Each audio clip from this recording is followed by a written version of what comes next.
About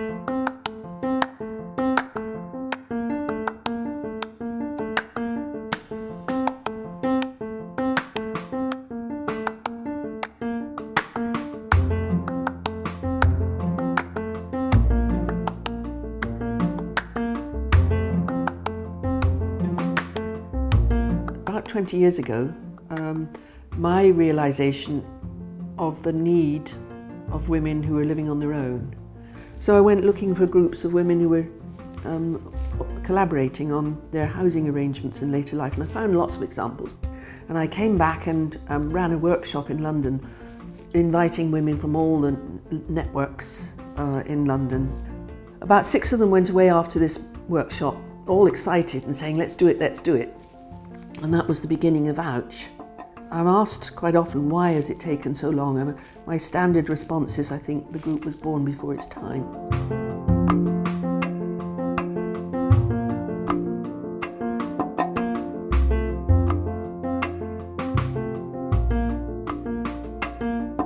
I've probably been in the group about 5 years. And so you do get to know each other pretty well, you know, before you get here. I joined the group because it just gets hard on your own. It's things like, you know, who's going to take you for a hospital appointment, or, you know, who's going to look after the cat, and this kind of thing. And I really liked all the women when I met them. I just thought they were wonderful. I wanted to be there with them. And it's just, you feel so supported. It's fantastic. You know, and we sort of plan, you know, to go out to the cinema together or go to the theatre together, and I love all that. Fantastic. Often people say, well, gosh, isn't it the same as sheltered housing for older people? And it really isn't. The difference is that it's the group that's in charge here. I mean, they all know each other. That's another cardinal principle of co-housing, really.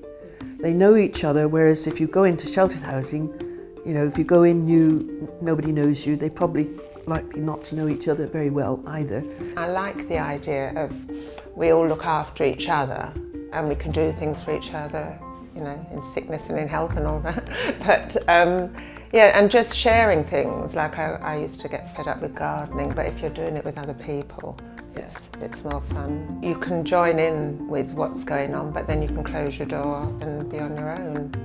Yeah, it just feels like home right away. The other thing that's good about this is that I leave my house, which was a 4-bed house, and that's freed up, and there's now, you know, a family with 3 kids there.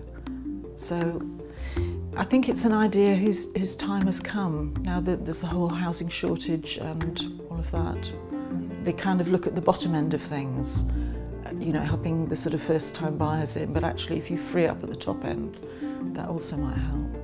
This way of living where people have this kind of sense of agency, where they feel in charge of their own lives, keeps people more motivated, happier and healthier.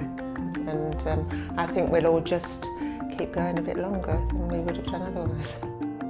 I mean, the Dutch, that's what why the Dutch encouraged this model 30 years ago, was because they saw that society was ageing, and they wanted to reduce the demand on health and social care services.